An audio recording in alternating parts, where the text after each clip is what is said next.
Hey friend, welcome to reasoning expert. हम राहुल। तो देखो, कोडेड इनइक्वालिटी कैसे रहती है, यहाँ पे मैं लिख देता हूँ। कोडेड इनइक्वालिटी,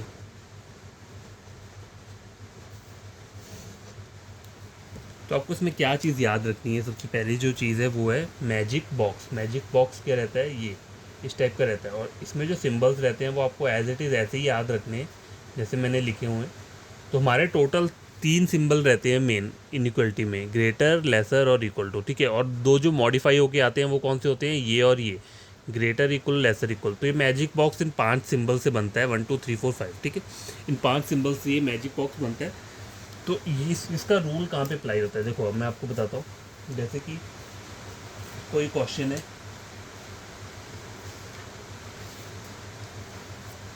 डायरेक्ट एग्जाम में जो आपको क्वेश्चन आएगा वो इस तरीके से दिया होगा। आपको एक डायरेक्शंस दी होंगी, मतलब क्वेश्चन में क्या क्या लिखा होगा, P@Q। इसका मतलब क्या है, ये क्वेश्चन लिख रहा हूँ मैं। ठीक है, पहले मैं लिख देता हूँ, उसके बाद बताता हूँ।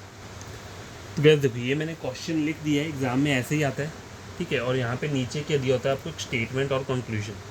स्टेटमेंट जैसे कि मैं लिख देता हूँ यहाँ पे A*B, ये स्टार लिखा हुआ है सिंबल। ठीक है, P%C, C@D, D*E और E$F। ठीक है, ये एक स्टेटमेंट दी हुई है, और यहाँ पे आपको कंक्लूजन्स दिए होंगे 2 या 3। ठीक है, तो पहला कंक्लूजन दिया है A%C, दूसरा बोला हुआ है C@F, और थर्ड कंक्लूजन दिया हुआ है D$F। तो कोडेड इनक्वालिटी क्वेश्चन इस टाइप के आते हैं। ठीक है, ये थोड़ा बेसिक टाइप का है, थोड़ा हार्ड लेवल का मैं आपको आगे करवाऊंगा। तो देखो, पहले आपको सबसे पहले क्या करना है, एक तो ये मैजिक बॉक्स आपको याद होना चाहिए अपने माइंड में। ठीक है, और सिंबल्स की प्रायोरिटी पता होनी चाहिए। देखो, ये और ये आपस में क्या है, क्या है, ऑपोजिट फेस है। तो आपका कोई भी कंक्लूजन ऐसे करके आएगा इन दोनों से रिलेटेड, तो वो चीज़ क्या हो जाएगी, गलत हो जाएगी। इन दोनों से रिलेटेड कोई कंक्लूजन पूछा होगा, कोई सिंबल दिया है और ऐसे साइंस आ रहे हैं, तो क्या हो जाएगा, वो गलत हो जाएगा। तो पहले आपको सबसे पहले करना क्या है, एग्जाम में जैसे आपने अपनी स्क्रीन पे ये क्वेश्चन देखा, सबसे पहले आपको कोड्स को क्या है, लिख लेना है। तो कोड्स को कैसे लिखोगे, देखो पहला क्या बोला है, @ बोला हुआ है, उसके आगे एक स्टेटमेंट दी हुई है, ये वाली। ठीक है, ये एक स्टेटमेंट दी है, तो ये स्टेटमेंट क्या बोल रही है, देखो @ का कोड कैसे निकालोगे। स्टेटमेंट में क्या दिया हुआ है, P इज़ ग्रेटर देन और इक्वल टू Q। इसका मतलब क्या है, बोल रहा है P क्या है, P इज़ ग्रेटर देन और इक्वल टू Q। तो इसमें जो कोड निकल के आ रहा है वो आ रहा है ये। ठीक है, अब डॉलर दिया हुआ है आगे, डॉलर का कैसे निकालोगे, P स्मॉलर देन और इक्वल टू Q। क्या बोला है, P इज़ स्मॉलर देन और इक्वल टू Q। तो ये डॉलर का कोड निकल के आ गया। आगे जो बोल रहा है वो बोल रहा है स्टार। ठीक है, स्टार है, फिर परसेंट है, और फिर एंड दिया हुआ है। तो स्टार का वो क्या रहेगा, साइन क्या रहेगा, P is equal to Q। इसका मतलब क्यों बोल रहा है, इक्वल टू बोल रहा है। परसेंट के लिए क्या बोला है इन्होंने, P is greater than Q। Greater मतलब ये हो गया, और एंड के लिए बोला है P स्मॉलर देन Q। इसका मतलब क्या है, ये हो गया।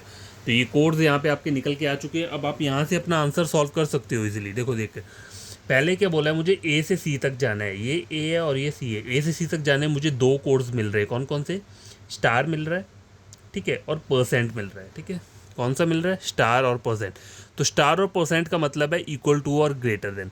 तो इन दोनों को अगर हम कंपेयर करेंगे तो हाईएस्ट प्रायोरिटी किस सिंबल की रहेगी, इन दोनों में ग्रेटर की रहेगी। तो ग्रेटर का साइन क्या दिया है यहाँ पे, परसेंट दिया है, और यहाँ पे मुझे परसेंट बोल रहा है, तो ये चीज़ क्या हो जाएगी, ट्रू हो जाएगी। ठीक है, अब आगे वाला देखो, सी से एफ तक जाना है, ये सी है और एफ है, और बोला है @ आना चाहिए। तो मेरे को पहले चेक करना पड़ेगा यहाँ पे कौन कौन से सिंबल्स हैं, @ स्टार और डॉलर, स्टार और डॉलर। तो इन तीनों सिंबल में हाईएस्ट प्रायोरिटी किसकी आएगी, किसी की भी नहीं आएगी। क्यों, क्योंकि देखो ये 2 सिंबल आपस में ऑपोजिट फेस कर रहे हैं, कैसे, इस तरीके से आ रहे हैं। तो मतलब क्या हो गया, ये चीज़ हो गई गलत।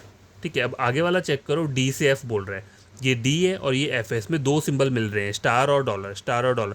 तो इन दोनों में हाईएस्ट प्रायोरिटी किस सिंबल की होगी, इसकी, और इसको हम क्या बोलेंगे, डॉलर। तो यहाँ पे भी मुझे डॉलर बोला है, तो ये चीज़ क्या हो गया, ट्रू हो गया। तो इसमें जो आपका आंसर रहेगा वो रहेगा only conclusion first and third follow. अब ये जो देखो क्वेश्चन हमने सॉल्व किए हैं कंक्लूजन के, ये सिर्फ फॉरवर्ड ऑर्डर वाले हैं। मतलब देखो, मुझे पहले ए से सी चेक किया, मतलब एक ही डायरेक्शन में गया। सी से एफ चेक किया, ये भी एक ही डायरेक्शन में गया। डी से एफ ये भी क्या है, एक ही डायरेक्शन में किया। चलो इसमें तो कोई प्रॉब्लम नहीं रहती है। लेकिन जब आप रिवर्स ऑर्डर में जाते हो, रिवर्स ऑर्डर मतलब बैकवर्ड में। अगर सपोज करो यहाँ पे मैं एक और क्या लिखूँ, एक और कंक्लूजन लिख लेता हूँ। एफ से डी चेक करना है मुझे, ठीक है, ये एफ से हो गया, ठीक है, एफ से डी मुझे चेक करना है। तो मुझे बताना है कौन सा सिंबल है। तो मैं यहाँ पे, चलो मैंने यहाँ पे लिख दिया एंड लिख दिया, ठीक है, ये लिख दिया। आपको ये चेक करना है। अब आपको जाना है रिवर्स ऑर्डर पे। तो रिवर्स ऑर्डर पे क्या होता है, सिंबल्स जो हैं वो चेंज होते हैं। चेंज कैसे होंगे, देखो स्टार और डॉलर बोला है ना, देखो स्टार, स्टार ये है, ठीक है, ये स्टार है और डॉलर है। इन दोनों का मतलब क्या है, इक्वल टू और ग्रेटर। ये रहा इक्वल टू और ग्रेटर। तो इक्वल टू मतलब स्टार तो एज इट इज़ ही रहेगा, ठीक है, उसमें तो चलो कोई प्रॉब्लम नहीं है, star symbol as it is रहेगा। लेकिन ये जो दिया हुआ है, कौन सा दिया है, डॉलर। डॉलर का मतलब क्या है, less than equal. Less than equal दिया है, ठीक है, इसका मतलब हुआ ये। अब लेस देन इक्वल को ऑपोजिट क्या होगा, ग्रेटर देन इक्वल। क्या होगा, ग्रेटर इक्वल। तो ग्रेटर इक्वल का साइन कौन सा है यहाँ पे, एट द रेट। तो एट द रेट, ठीक है। और अगर आप स्टार में वो कंपेयर करोगे तो एट द रेट बड़ा आना चाहिए, लेकिन यहाँ पे क्या बोला हुआ है, एंड दिया है, तो ये चीज़ क्या हो जाएगी, गलत हो जाएगी। देखिए बैकवर्ड ऑर्डर वाला ही सबसे क्या होता है, थोड़ा डिफिकल्ट रहता है। फॉरवर्ड ऑर्डर में तो कोई दिक्कत नहीं होगी आपको। तो आप एक और चीज़ क्या कर सकते हो, देखो अगर आपको सपोज करो आप क्वेश्चन है, कभी कभी क्या होता है एग्जाम में कि सारे के सारे क्वेश्चन फॉरवर्ड ऑर्डर के ही हैं, ठीक है, तो कोई दिक्कत नहीं होगी।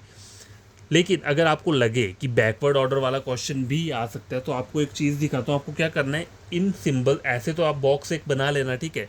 अगर आपसे इस तरीके से आप सॉल्व नहीं कर सकते हो जैसे मैंने आपको बताया है, तो आप ये बॉक्स बना लो और बॉक्स के ऊपर उनके सिंबल दे दो। सिंबल मतलब जैसे ये इसका सिंबल क्या बोला है, वो एट द रेट। तो मैंने एट द रेट क्या लिख दिया, यहाँ लिख दिया इसके ऊपर। इसका मतलब क्या है, डॉलर, तो डॉलर मैंने यहाँ लिख दिया। इक्वल टू का मतलब स्टार है, तो स्टार मैंने बीच में लिख दिया। लेसर का मतलब है एंड, तो एंड मैंने यहाँ लिख दिया। और परसेंट का मतलब है ग्रेटर। अब आपको कन्फ्यूज़न नहीं रहेगा। देखो अब अगर मैं एफ से डी चेक करूँगा तो कौन कौन से सिंबल है, स्टार और डॉलर। देखो कौन कौन सा आ रहा है, स्टार और डॉलर। तो स्टार रहेगा, डॉलर का ऑपोजिट क्या रहेगा, एट द रेट रहेगा।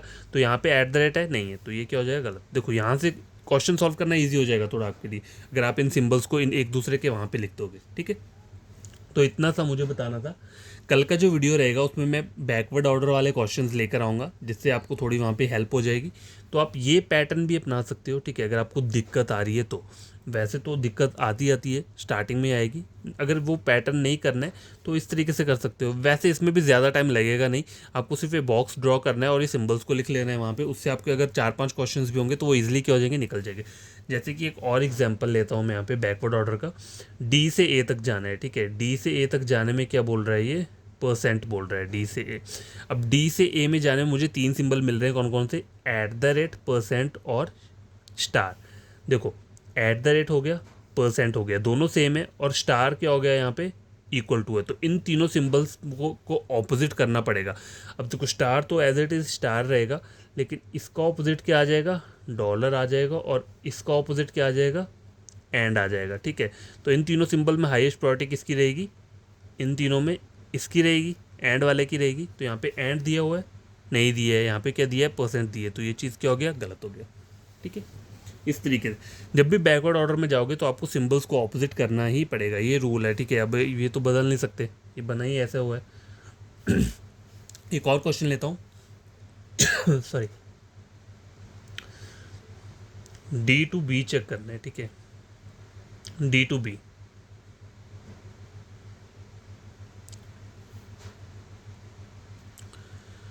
ठीक है, तो इसमें मैं यहाँ पे एंड लिख लेता हूँ और मैंने बी ऐसे लिख लिया। अब ये चेक करना है कि ये सही है कि गलत है। तो डी से बी में अगर आप चेक करोगे तो कौन कौन से सिंबल्स आ रहे हैं, एट द रेट और परसेंट। 2 सिंबल्स मिल रहे हैं मुझे, एट द रेट और परसेंट। अब देखो मैं जा रहा हूँ बैकवर्ड ऑर्डर में, तो इन दोनों सिंबल्स को मुझे चेंज करना पड़ेगा, ठीक है। बैकवर्ड में जाऊँगा तो देखो बैकवर्ड में सिर्फ ये जो इक्वल टू है वो सिंबल एज इट इज़ रहता है, लेकिन और कोई भी सिंबल है वो चेंज होगा, ठीक है। क्योंकि इक्वल टू का तो कोई ऑपोजिट नहीं है, इसका ऑपोजिट ये है, इसका ऑपोजिट ये है, लेकिन इक्वल टू का कोई ऑपोजिट नहीं होता, इसलिए हम उसको एज इट इज़ ही लिखते हैं, ठीक है। तो एट द रेट और परसेंट 2 सिंबल मिले हैं मुझे डी से बी तक जाने में, ठीक है। तो एट द रेट क्या है ये, और परसेंट क्या है ये। तो इन दोनों सिंबल्स के ऑपोजिट क्या होंगे, देखो एट द रेट का ऑपोजिट क्या हो गया, ये आ गया, और इसका परसेंट का ऑपोजिट क्या आ गया, एंड आ गया। अब इन दोनों को अगर आप कंपेयर करोगे तो कौन सा बड़ा है, इन दोनों में कौन सा बड़ा है, ये वाला है, लेस देन इक्वल वाला बड़ा होता है ना। जब हम इन दोनों को कंपेयर करते हैं तो इसमें बड़ा कौन सा है, ये। तो इसका मतलब क्या है, एंड मतलब एंड ही बोल रहा है यहाँ पे भी, तो ये चीज़ क्या हो गया, ट्रू हो गया। ठीक है, ये थोड़ा सा मैंने आपको बताना था, कल थोड़ा मेन वीडियो में आपको और बड़ी तरीके से बता दूंगा। तो आज के लिए इतना काफ़ी है। ठीक है, आप पढ़ लेना कि कोडेड वाली इनइक्वलिटी क्वेश्चन को सॉल्व कैसे करते हैं। फॉरवर्ड वाले में तो कोई दिक्कत नहीं है, बैकवर्ड में रहता है थोड़ा, तो बैकवर्ड की प्रैक्टिस करेंगे हम, जिससे हमारा वो भी क्या हो जाएगा, सॉल्व हो जाएगा। और ये मैजिक बॉक्स वाला आपको याद रखना है।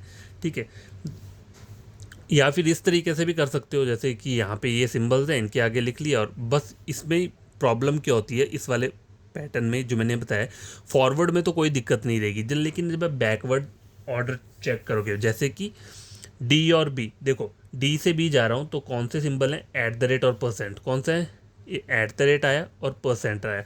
अब इन दोनों सिंबल्स के ऑपोजिट क्या रहेंगे, ये और ये, और इन दोनों में हैश प्रॉपर्टी एंड की है, तो देखो सॉल्व तो यहाँ से भी हो जाएगा, ऐसा नहीं कि सॉल्व यहाँ से हो नहीं सकता। लेकिन वो बात है ना कि मतलब सिर्फ स्टार्टिंग में आप पढ़ते हो। ठीक है, जब मान लो आप बेसिक से स्टार्ट कर रहे हो तो आपको इसी पैटर्न से पढ़ना चाहिए, क्योंकि ये थोड़ा आपको ईजी रहेगा और ये थोड़ा थोड़ा क्या रहता है, डिफिकल्ट टाइप का रहता है। तो पहले इस पर आप प्रैक्टिस करो, उसके बाद यहाँ पे स्विच कर लेना। ठीक है, उससे कोई दिक्कत नहीं है। इसमें थोड़ा टाइम लग जाएगा, इसमें थोड़ा कम टाइम लगेगा, बस इतनी सी बात है। बस आपको पता होना चाहिए कि ऑपोजिट सिंबल कौन कौन से हैं। ठीक है, ये और ये ऑपोजिट है, ये और ये ऑपोजिट है, equal to as it is वैसे ही रहता है। तो आपका कोई फ्रेंड कज़न है पढ़ना चाहता है रीजनिंग, तो आप मेरे चैनल रेकमेंड कर सकते हो रीजनिंग के लिए। ठीक है, आपका कोई भी मतलब डाउट हो तो आप कमेंट बॉक्स में कर देना, मैं नया वीडियो अपलोड कर दूंगा उसके रिगार्डिंग। और बस बढ़िया तरीके से प्रैक्टिस करो ताकि आपको कोई दिक्कत ना हो। जितनी प्रैक्टिस करोगे उतने आपके क्वेश्चंस के रहेंगे, ट्रू रहेंगे, सही होंगे। और आप अगर ऐसे सोचोगे कि महीने में एक बार पढ़ लिया और हो गया, तो देखो वो नहीं होता, प्रैक्टिस आपको करना ही पड़ेगा इसका। डेली मत करो, लेकिन 2 या 3 दिन में 3-4 क्वेश्चन सॉल्व करो, जिससे कि आपको कभी से भूलो ना। ठीक है, और मैंने उसको आपका आइदर और केस भी बता दिया है इसमें, और कोडेड इनइक्वालिटी भी हो गया, और बेसिक जो सिंपल इनइक्वालिटी रहता है वो भी बता दिया। तो देखो टॉपिक पूरा ऐसे देखा जाए तो कंप्लीट हो चुका है, लेकिन फिर भी हम कुछ क्वेश्चंस वगैरह सॉल्व कर लेंगे ताकि तो डाउट रहते हैं वो सॉल्व हो जाए। ठीक है, तो बाय, आज के लिए इतना काफ़ी है, कल मिलता हूँ फिर से कोडेड इनइक्वालिटी कुछ क्वेश्चन सॉल्व करेंगे।